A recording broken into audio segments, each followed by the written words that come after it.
नमस्कार विद्यार्थी मित्रों। आज हम महाकवि कालिदास की जीवनी के बारे में जानकारी प्राप्त करेंगे और इसके लेखक हैं नरपत बारहट और जिनका उपनाम है हड़वेचा। सबसे पहले हम लेखक के बारे में जानकारी हासिल करते हैं। राजस्थानी संस्कृति के शोधकर्ता नरपत बारहट हड़वेचा ने M.A. B.Ed की उपाधि प्राप्त की है। जय नारायण विश्वविद्यालय जोधपुर से वे संलग्न है, यानी उनकी पढ़ाई M.A. B.Ed तक की है और वहाँ जय नारायण विश्वविद्यालय से जुड़े हुए हैं। उनकी विशेष रुचि काव्य लेखन में है।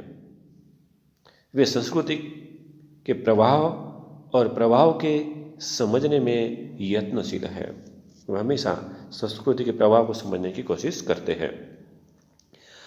महापुरुषों को नमन करते हुए आपने लिखा है, जिन्होंने देश सेवा की खातिर अपना घर परिवार छोड़कर ऐशो आराम त्याग कर भूखे प्यासे नंगे पाव रहकर देश को गुलामी की जंजीरों से मुक्त कराने के लिए सर्वस्व कुर्बान कर दिया, वह वंदनीय है।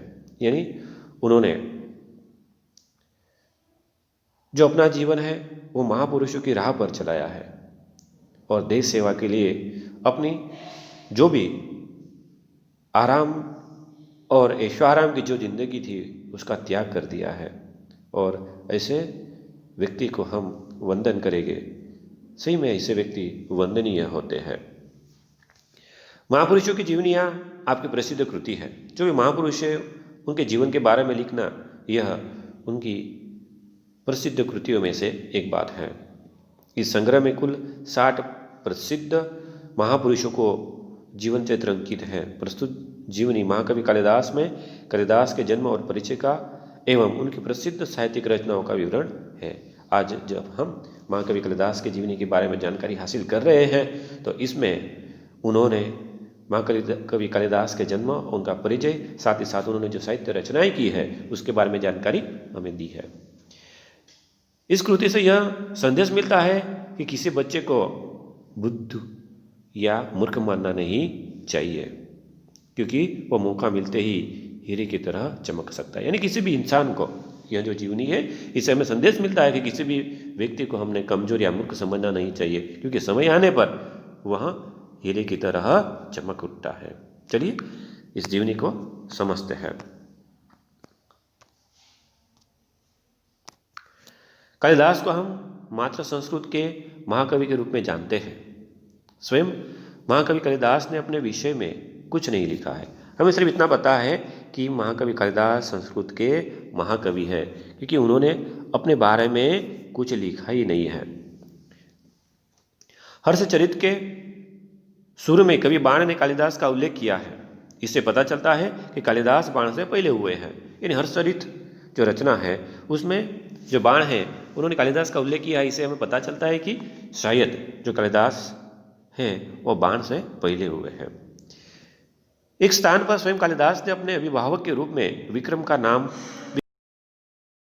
वह कौन सा विक्रम है इस बात का अभी पूरी तरह पता नहीं चल पाया है। फिर भी उन्हीं राजा विक्रमादित्य और राजा भोज का समकालीन मानकर कितनी ही कथाओं का नायक बनाया गया है। विभिन्न भाषाओं में, पहेलियों और लोक कथाओं में उनकी विद्वता, कविता और चमत्कारिक प्रसंगों का वर्णन मिलता है। यानी उन्होंने जो भी साहित्य रचनाएं की है उसमें हमें चमत्कारिक प्रसंगों का वर्णन हमेशा देखने मिलता है। अब जानकारी प्राप्त करते हैं जन्म और उनका परिचय। कुछ विद्वानों ने कालिदास का जन्म 365 ईस्वी सन तथा निधन 445 माना है। यानी यह माना गया है, आमतौर पर पूरी जानकारी नहीं मिली है। सिर्फ यह माना गया है कि 300 ईस्वी सन 365 में उनका जन्म हुआ है और 445 ईस्वी सन में उनकी मृत्यु हुई है। यह माना गया है, ठोस जानकारी नहीं मिल पाई है। महाकवि कालिदास के जन्म के स्थान के बारे में ठीक पता नहीं चलता। कुछ विद्वानों ने उनका जन्म स्थान उज्जैन, वर्तमान उज्जैनी यानी वर्तमान उज्जैन माना है। यानी कुछ विद्वान कहते हैं कि उनका जो जन्म स्थान है वह उज्जैनी, जिसे हम उज्जैन कहते हैं, जो मध्य प्रदेश में आया है, वह माना गया है, जो सही लगता है। क्योंकि मेघदूत में स्वयं कवि ने उज्जैनी को विशेष दर्शनीय कहा है, क्योंकि जो मेघदूत की रचना है उसमें उन्होंने उज्जैन का जो दर्शन है उसका उल्लेख किया है। इससे पता चलता है कि शायद उनका जन्म उज्जैन में हुआ हो। और लंबा रास्ता पड़ने पर भी उधर से जाने के लिए बादल से अनुरोध किया है।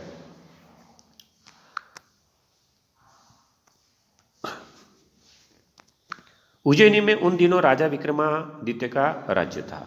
यहाँ पर एक प्रसंग बताया गया है कि राजा विक्रमादित्य का वहाँ राज था उन दिनों। वहाँ की प्रजा सब प्रकार से सुखी थी। साहित्य और कला की उन्नति चरम सीमा पर पहुंची थी। जो विक्रमादित्य राजा हैं, सभी तरह से उनका राज्य जो है वह बिल्कुल सुखी है। राजा विक्रमादित्य ने अपने नाम से ही विक्रम संवत चलाया था। जो विक्रमादित्य राजा थे उन्होंने विक्रम संवत अपने नाम से ही चलाया था। समय समय पर उन्होंने सोने के जो सिक्के चलवाए थे उनसे उनके राज्यकाल का ठीक ठीक पता चलता है। यानी विक्रमादित्य का जब राज था, जब वह राजा थे, तब उन्होंने सोने के सिक्के चलवाए थे। उससे हमें पता चलता है कि उनका राज्यकाल उस समय था।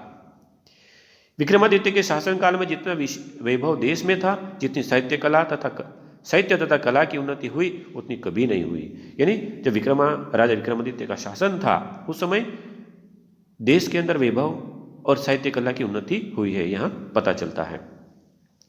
एक से बढ़कर एक कवि, साहित्यकार और वैज्ञानिक इस युग में उत्पन्न हुए।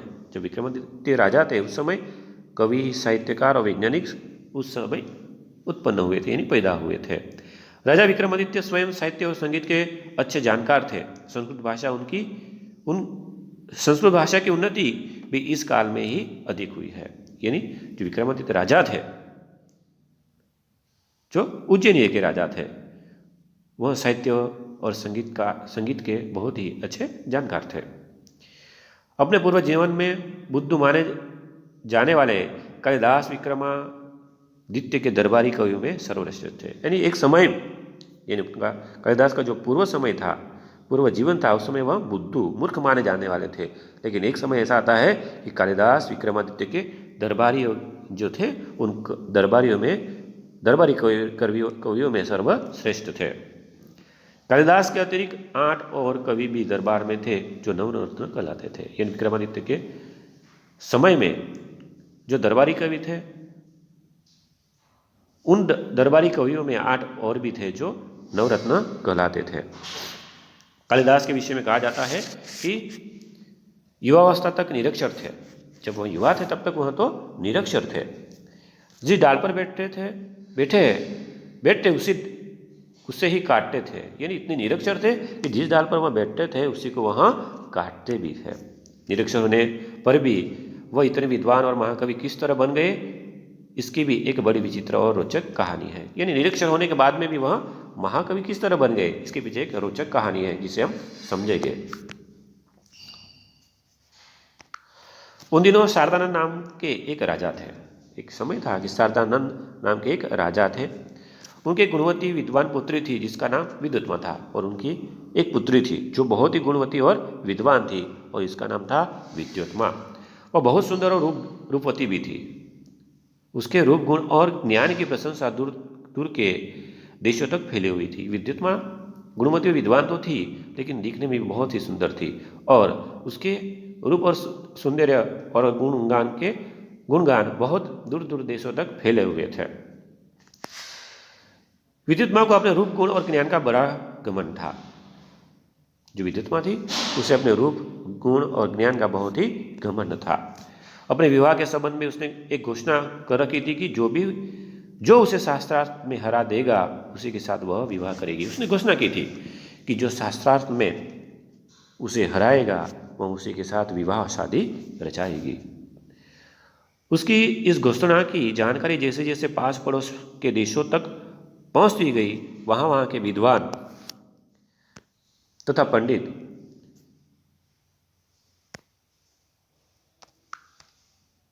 जो विद्वान और पंडित थे वो शास्त्रार्थ करने के लिए आने लगे। अब विद्युत्मा ने सभी को यह घोषणा करके रखी थी कि जो उसे शास्त्रार्थ में हराएगा वही उसी के साथ वहाँ शादी करेगी। अब शास्त्रार्थ के लिए दूर दूर देश के पड़ोसी राज्यों के लोग वहाँ आने लगे, लेकिन विद्वान यह पंडितों की बड़ी ग्लानि का अनुभव हो रहा था। यानी जो विद्वत्मा को शास्त्रार्थ के लिए हराने के लिए वहाँ आते थे, लेकिन उन विद्वानों को और पंडितों को ग्लानि यानी संकोच होता था, क्योंकि वहाँ उनके साथ ऐसा कार्य करती थी कि जिससे वहाँ उन्हें पीड़ा होती, ग्लानि यानी कि उन्हें पीड़ा होती थी, और वे इसका बदला लेने का उपाय सोचने लगे। अब जो भी विद्वान उसको शास्त्रार्थ में हराने के लिए आते थे, उनके साथ ऐसा व्यवहार किया जाता था कि जिससे उनके मन पर चोट पहुंचती, वो दुखी होते, और उन्होंने एक निश्चय किया कि हम इसका बदला अवश्य लेंगे। विद्वानों और पंडितों ने मिलकर तय किया कि विद्वत्मा का विवाह किसी मूर्ख से करवा दिया जाए तो इसका घमंड टूट जाएगा और वे अपने अपमान का बदला भी ले सकेंगे। यानी जो विद्वान थे उन्होंने निश्चय किया कि जो विद्वत्मा है, जिसे अपने रूप गुण और ज्ञान पर बहुत ही घमंड है, तो हम इसका विवाह ऐसे मूर्ख व्यक्ति के साथ करेंगे तभी हम अपने अपमान का बदला ले पाएंगे, ऐसा उन्होंने सोचा। अतः अब वे एक मूर्ख की तलाश में रहने लगे। अब उन्होंने सोचा कि अब मूर्ख के साथ शादी करनी है, तो वह एक मूर्ख इंसान की खोज में लग जाते हैं। संयोग से उन्हें एक दिन एक ऐसा ही मूर्ख युवक मिल गया। अब संयोग से एक मूर्ख इंसान उन्हें मिल गया। वह पेड़ की जिस डाल पर बैठा था उसे ही काट रहा था। अब मुझे मूर्ख ऐसा मिला कि जिस डाल पर वह बैठा था उसी डाल को वह काट रहा था। पंडितों ने तथा विद्वान को लगा कि उससे बड़ा मूर्ख कौन होगा, इसलिए पंडितों ने उसे पेड़ से नीचे उतारा और समझा बुझाकर एक सुंदर राजकुमारी से उसका विवाह करा देने की बात कहकर तथा लालच देकर अपने साथ चलने को राजी किया। अब जो व्यक्ति था उसे नीचे उतारा और उन्होंने सोचा कि इससे अच्छा और मूर्ख तो कहीं नहीं मिल पाएगा, इसलिए उसे पेड़ से नीचे उतारा और उसे समझाया कि आपका विवाह एक सुंदर राजकुमारी से हम करवा दें, और उसे राजी कर वह उसे अपने साथ ले जाते हैं। देखते क्या होता है।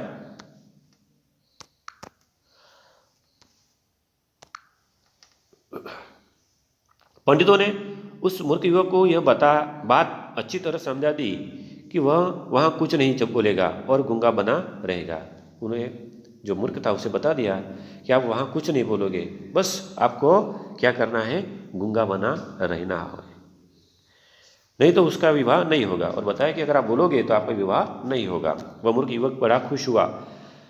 उसने पंडितों की बात मान ली और उनके द्वारा दिए गए अच्छे अच्छे कपड़े पहन लिए। पंडित उसे विद्वत्मा के पास शास्त्रार्थ के लिए ले गए। अब अच्छे कपड़े उसे पहना दिए और विद्वत्मा के पास उसे शास्त्रार्थ के लिए ले गए। राजकुमारी विद्वत्मा ने उस मूर्ख युवक का परिचय देते हुए पंडितों ने बताया कि यह हमारे गुरु है और बहुत ही बड़े विद्वान है, शास्त्रों के जानकार है। अब जो विद्वान थे, जो पंडित थे, वो विद्वत्मा के पास इस मूर्ख युवक को लेकर जाते हैं और विद्वत्मा को उस मूर्ख युवक का परिचय बताते हुए कहा कि यह हमारे गुरु है और बहुत ही बड़े विद्वान भी है, साथ ही साथ शास्त्रों के जानकार भी है। आपके साथ शास्त्रार्थ करने यहाँ आए हैं, लेकिन उन दिनों मौन व्रत का चलने के कारण ये संकेत से ही शास्त्रार्थ करेंगे। यानी उसे बताया गया कि अब उनका मौन व्रत चल रहा है, इसलिए वहाँ संकेत से ही शास्त्रार्थ आपके साथ करेंगे, आपके साथ बात नहीं करेंगे, ये उन्होंने बता दिया। विद्वत्मा पंडितों की यह छल भरी बात नहीं समझ सकी और शास्त्रार्थ के लिए तैयार हो गई। अब पंडितों की यह छल भरी बात जो थी वो विद्वत्मा समझ नहीं सकी और शास्त्रार्थ के लिए वो तैयार हो जाती है। उसने युवक को एक उंगली दिखाई जिसका भाव था ईश्वर एक है। अब विद्वत्मा एक उंगली दिखाती है और जिसका भाव था कि ईश्वर क्या है, एक है। उस मूर्ख युवक ने समझा कि यह मेरी एक आंख फोड़ डालना चाहती है। उसे अब एक उंगली दिखाई विद्वत्मा ने, तो उस मूर्ख युवक को ऐसा लगा कि यह जो है मेरी एक आंख फोड़ना चाहती है। उसने दो उंगलियां दिखाते हुए उसके दोनों आंखें फोड़ डालने का संकेत दिया, लेकिन उस मूर्ख युवक ने तो दो उंगलियां दिखाई और बताया, आप क्या मेरी एक आंख फोड़ते हो, मैं तो आपकी दोनों आंखें फोड़ दूंगा। पंडितों ने इस संकेत का अर्थ विद्वत्मा को समझाते हुए कहा, आपके प्रश्न के उत्तर में हमारे गुरुजी का कहना है कि ईश्वर और जीव दो है। यानी विद्वत्मा को यह छल भरी बातें समझ में नहीं आई, लेकिन उन पंडितों ने बताया कि हमारे गुरु बता रहे हैं कि भले ही आपने एक उंगली दिखाई, लेकिन उनका उत्तर है कि ईश्वर और जीव दो है, इसीलिए वह दो उंगली का इशारा कर रहे हैं। इस बार राजकुमारी विद्युत्मा ने 5 उंगलियां दिखाकर 5 तत्वों का संकेत दिया।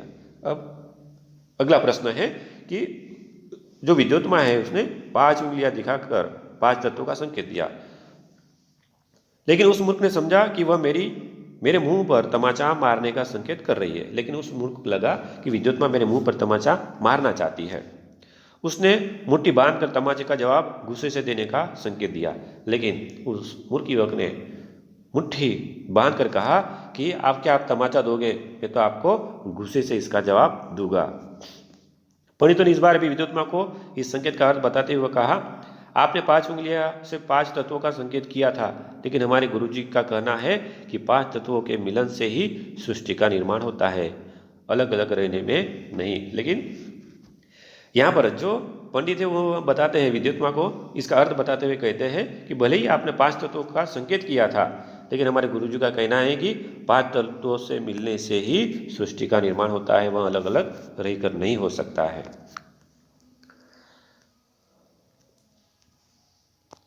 इस तरह उपरोक्त शास्त्रार्थ में विद्युत्मा ने उस मूर्ख युवक से अपनी हार मान ली और दोनों का विवाह धूमधाम से पंडितों ने करवा दिया। लेकिन अब विद्युत्मा इस छल को समझ नहीं पाई और जो पंडित थे उन्होंने उस मूर्ख युवक का विवाह धामधूम से करवा दिया। किसके साथ? तो विद्युत्मा के साथ। एक दिन की बात है, एक ऊँट की बोली सुनकर वह मूर्ख युवक अपना मौन व्रत भूलकर एकाएक बोल उठा, उठ रहा। लेकिन एक दिन ऐसा हुआ कि उस युवक को एक ऊँट दिखाई पड़ता है और ऊँट की जो बोली सुनकर वह मूर्ख युवक अपनी जो मौन व्रत है वह भूल जाता है और वह बोल उठता है क्या? उठ रहा। उसको बोलते सुनकर विद्युत्मा चौंक उठी। उसे पता चला कि उसका पति कोई विद्वान पंडित नहीं बल्कि एक बहुत बड़ा मूर्ख है। जब उसका मनोरथ उठ रहा बोलने से समझ में आ गया तब विद्युत्मा को पता चला कि मेरे साथ छल हुआ है और उसका पति कोई बड़ा विद्वान नहीं है लेकिन एक बड़ा मूर्ख है। पंडित की उस छल भरी बातों का अर्थ अब उसकी समझ में आ गया। विद्युत्मा को बहुत मानसिक दुख पहुंचा और उसने अपने महल में कालिदास के प्रवेश पर रोक लगा दी और द्वार बंद कर दिए। अब विद्युत्मा ने कालिदास के प्रवेश पर रोक लगा दी और उसके द्वार बंद कर दिए। कठोर उपासना से उसे माँ काली का वरदान प्राप्त हुआ और उसे काली का दास होने के कारण कालिदास नाम प्राप्त हुआ। अब महाकवि कालिदास ने कठोर उपासना की और कठोर उपासना के कारण कालिदास को महाकाली का वरदान प्राप्त हुआ। वह काली का दास होने की वजह से उनका नाम कालिदास भी हुआ। शीघ्र ही कालिदास सारी विद्याओं को सीखकर प्रवीण हो गए और बहुत ही कम समय में कालिदास ने सभी विद्या सीख ली और वह प्रवीण हो गए, यानी अच्छे विद्वान हो गए। राजनीति, धर्मशास्त्र और साहित्य का अच्छा ज्ञान प्राप्त कर वह फिर से विद्युत्मा के पास लौटे। अब पूरा ज्ञान प्राप्त करने के बाद में वह विद्युत्मा के पास लौटते हैं। द्वार तब भी बंद था। कवि ने अपने विद्वान होने के परिणाम स्वरूप संस्कृत में द्वार खोलने के लिए विद्युत्मा से प्रार्थना की। अब यहाँ पर कालिदास को अपने विद्वान होने का परिचय देना था, इसलिए कालिदास ने विद्युत्मा को संस्कृत में एक प्रार्थना की कि अनारुद्ध कपाटद्वार देहि। उन्होंने कहा कि अनारुद्ध कपाटद्वार देहि, यानी कि बंद द्वार खोलो। अंदर से पत्नी विद्युत्मा ने पूछा, लेकिन अंदर से भी जो पत्नी विद्युत्मा है उसे प्रत्युत्तर प्रश्न पूछती है, अस्ति कश्चित् वाग विशेष, यानी कि वाणी में कुछ विशेष हो तो बताइए, कुछ वाणी विशेष है। इस पर महाकवि कालिदास ने क्रमशः कुमार संभवम, मेघदूत और रघुवंश की रचना विद्युत्मा को सुनाई और वाणी विशेष के तौर पर उन्होंने इस कुमार संभवम, मेघदूत और रघुवंश की जो रचना है वो विद्युत्मा को सुनाई। विद्युत्मा को जब उनके पंडित होने का विश्वास हो गया तो उसने द्वार खोलकर महाकवि का स्वागत किया। अब विद्युत्मा को पता चल गया कि उसका पति मूर्ख नहीं लेकिन पंडित हो गया है, इसके लिए उसने द्वार खोल दिए और कालिदास का स्वागत किया।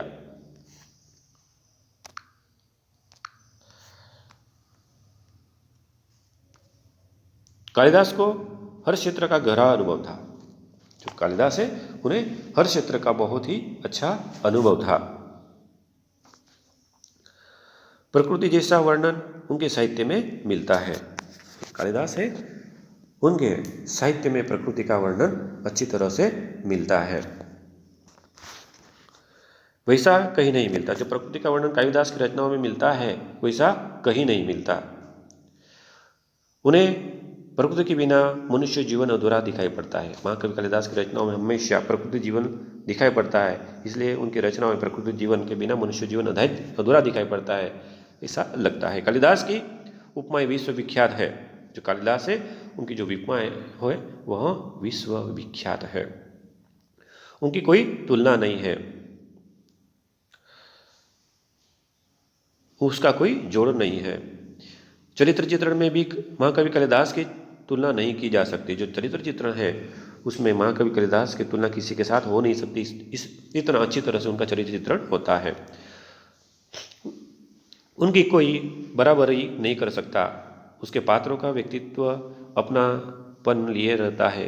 हर बात बड़ी ही स्वाभाविकता से उपस्थित होती है, यानी कोई भी बात है उस बात को वह बहुत ही स्वाभाविकता से प्रस्तुत करते हैं। कालिदास अपने काव्य तथा नाटक के द्वारा बार बार यही बताना चाहते हैं कि राजा प्रजा का शासक ही नहीं उसका रक्षक और पिता भी है। उन्होंने अपनी रचनाओं में और नाटक में एक ही बात बताई है कि जो राजा है वह प्रजा का शासक ही नहीं लेकिन उसका रक्षक और पिता भी है। उन दिनों समाज में नारी का क्या स्थान था, इस बात का पता भी हमें कवि कालिदास की रचनाओं में मिलता है। लेकिन उस समय जो स्त्रियां हैं उनका समाज में क्या स्थान है वह भी हमें उनकी रचनाओं में मिलता है। समाज में नारी को सम्मान और श्रद्धा की दृष्टि से देखा जाता था और उसे नृत्य, संगीत, चित्रकला आदि की शिक्षा दी जाती थी। ये नारी को बहुत ही अच्छे सम्मान से देखा जाता था और उसे नृत्य, संगीत और चित्रकला की शिक्षा भी दी जाती थी। महाकवि कालिदास के 7 प्रमुख ग्रंथ हैं।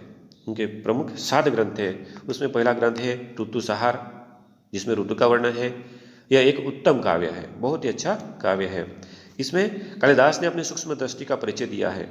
ऋतुओं का तथा प्रकृति का जितना सुंदर चित्रण काव्य में है उतना कालिदास के अन्य ग्रंथों में नहीं है। ऋतुसंहार के अंदर जो प्रकृति का और ऋतु का वर्णन है वह कई और ग्रंथ में देखने नहीं मिलता है।